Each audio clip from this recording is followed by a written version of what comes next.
ससुराल में पढ़ी लिखी लड़की का क्या बना दिया। मैं अपनी शादी के 3 साल बाद भारत आया था। घर का हर आदमी मुझे लेने एयरपोर्ट आया था, यहाँ तक कि मेरी 3 साल की बेटी भी। लेकिन मेरी आंखें सुनीता को ढूंढ रही थी। उसको वहाँ ना पाकर मैं बेचैन हो गया। घर वालों से मिलने के बाद अपनी बेटी रूही को गोद में लिया, मगर वह रोने लगी। दीदी ने कहा, लाओ इसे मुझे दे दो, ये रो रही है। मैंने रूही को दीदी को दे दिया। मैंने पूछा, सुनीता क्यों नहीं आई और इतनी छोटी बच्ची को भेज दिया? तो दीदी ने कहा, तुम घर चलो, वो तुम्हारे लिए खाना बना रही है।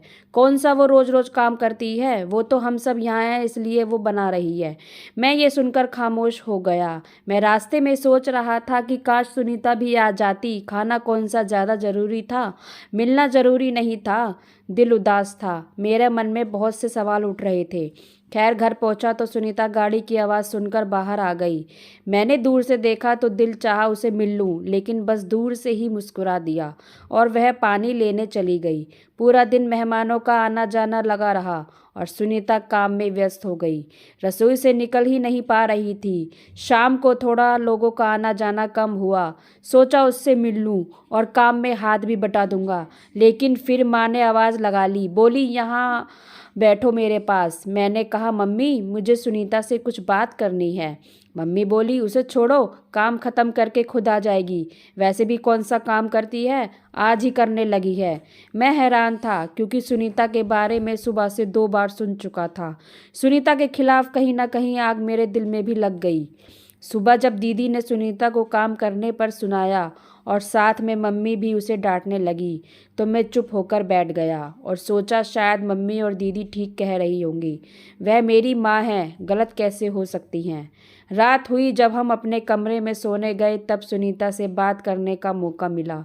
सुनीता, आज तुम इतनी चुप क्यों थी? तुम तो इतना बोलती थी, याद है ना ऑफिस में हम पूरा दिन तुम्हें चुप कराया करते थे।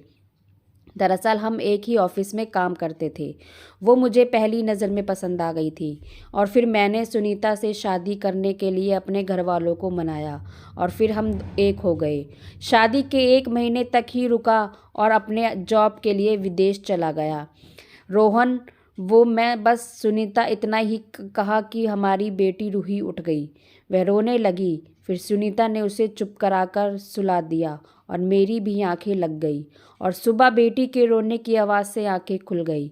मैंने कहा, सुनीता इसे चुप कराओ ना, तो देखा कि वह वहाँ ही नहीं है। मैंने बेटी को उठाया और बाहर आया तो देखा कि वह रसोई में लगी थी।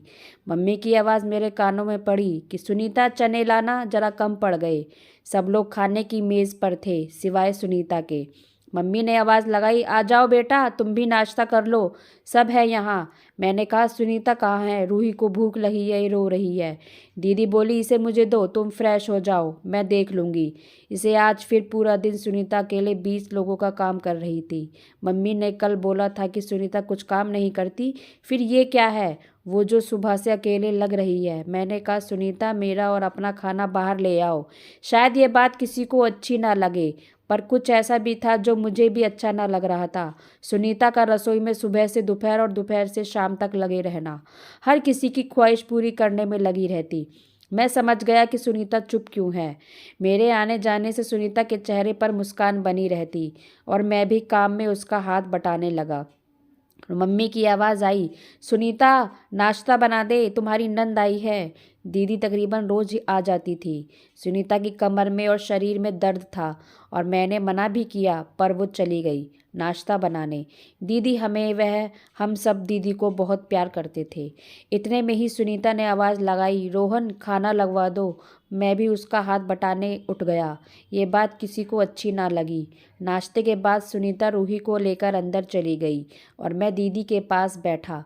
तब दीदी ने मुझसे कहा कि रोहन, तुमसे एक बात कहूँ, बुरा ना मानो तो। मैंने कहा, कहो दीदी, हम सब भाई बहन आपको तो अहमियत देते हैं।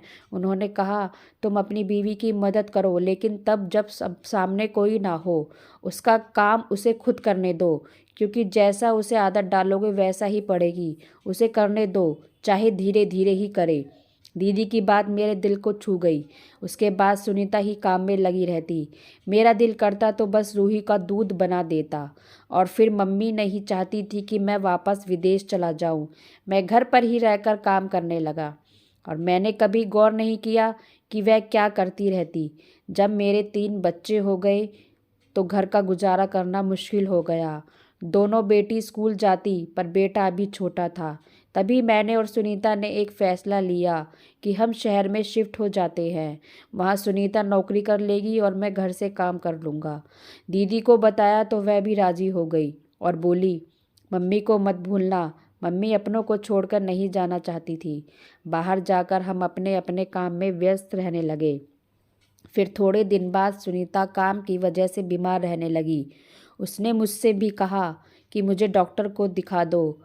मैं जा नहीं पा रही, लेकिन मैं भी उसे दिखा नहीं पाया। बहुत बिजी रहने लगे हम और समय बीतता गया और मैं भी बीमार पड़ गया और अपने घर वालों को याद करता। लेकिन दीदी की एक बात अभी भी दिमाग में चल रही थी कि सुनीता को काम खुद करने दो, नहीं तो उसे आदत पड़ जाएगी।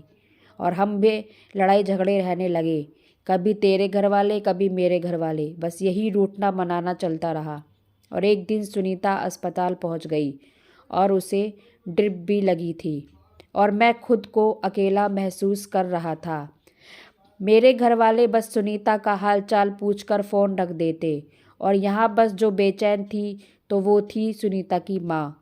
मैं बहुत बेचैन था। क्यों मैंने सुनीता की तरफ ध्यान नहीं दिया जो वो दिन रात इतने काम की वजह से बीमार पड़ गई। क्यों मैंने दीदी की बात सुनी। उनकी बात सुनकर मैंने क्यों सुनीता का हाथ बटाना बंद कर दिया। दीदी यह भी तो कह सकती थी कि अपनी पत्नी का हाथ बटाया करो। क्यों मैंने उनकी बात सुनी। हमेशा से मैं अपने घर वालों की सुनता और वही सच मान लेता। अगर मैं अपने दिमाग में घर वालों की ये बातें ना रखता तो ये सब नहीं होता। मेरे प्यारे दोस्तों, गलती मैंने की पर तुम कभी मत दोहराना। अपनी पत्नी को समय दो और उसके नखरे उठाओ। वो क्या चाहती है और क्या नहीं उससे पूछो। अगर तुम चाहते हो कि वह स्वस्थ रहे, उसकी तारीफ़ करो और ज़्यादा गुस्सा मत करो। और एक अहम बात कि जितना हमारे घर वाले हमसे प्यार करते हैं उतना हमारी पत्नियों से नहीं कर सकते। पत्नी आपकी है तो आपको ही ख्याल रखना पड़ेगा। ऐसा ना हो कि कहीं कुछ ऐसा हो जाए जिससे बाद में पछताना पड़े। तो फ्रेंड्स, इस कहानी को सुनकर आपकी क्या राय है कमेंट्स बॉक्स में ज़रूर बताइएगा। अगर चैनल पे नए हैं तो चैनल को सब्सक्राइब कीजिएगा और कहानी को लाइक और शेयर ज़रूर कीजिएगा। धन्यवाद।